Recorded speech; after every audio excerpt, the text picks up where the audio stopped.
2017 সালে পত্রিকার একটা নিউজ পড়েছিলাম আমি, একজন রিক্সাওয়ালা 25 বছর রিক্সা চালায়া, কত বছর? আরে কথা কন না, কত বছর? 25 বছর রিক্সা চালায়া কিছু কিছু জমা করছে, করে স্বামী আর স্ত্রী দুইজন মিলে হজ করে আসছে।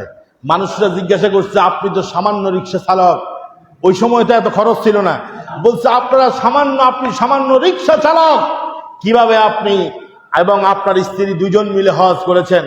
সে বলছে, আমার জীবনের একটা টার্গেট ছিল যে আমি হজ্জে বাইতুল্লাহ জিয়ারত করব।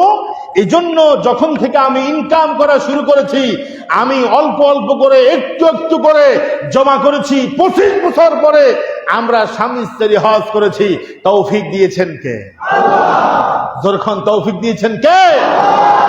একজন রিক্সাওয়ালা যদি নিয়ত করে অল্প অল্প করে ক্ষুদ্র ক্ষুদ্র জমায়া যদি দুইজনে মিলে স্বামী স্ত্রী হজ করতে পারে, তাহলে আমি আর আপনি কি অল্প অল্প করে জমায়া হজ উমরা করতে পারি না? কথা কন না, পারি কিনা? এই জন্য আজকে পবিত্র জুমাতে নিয়ত করেছেন যারা, এখন থেকে টার্গেট দিবেন শুধু নিয়ত না, নিয়ত করেছি, নিয়তের সাথে সাথে চেষ্টাও করব আল্লাহ যেন বাইতুল্লাহ নিয়ে পৌঁছায়া দেয়। বলে না আমিন।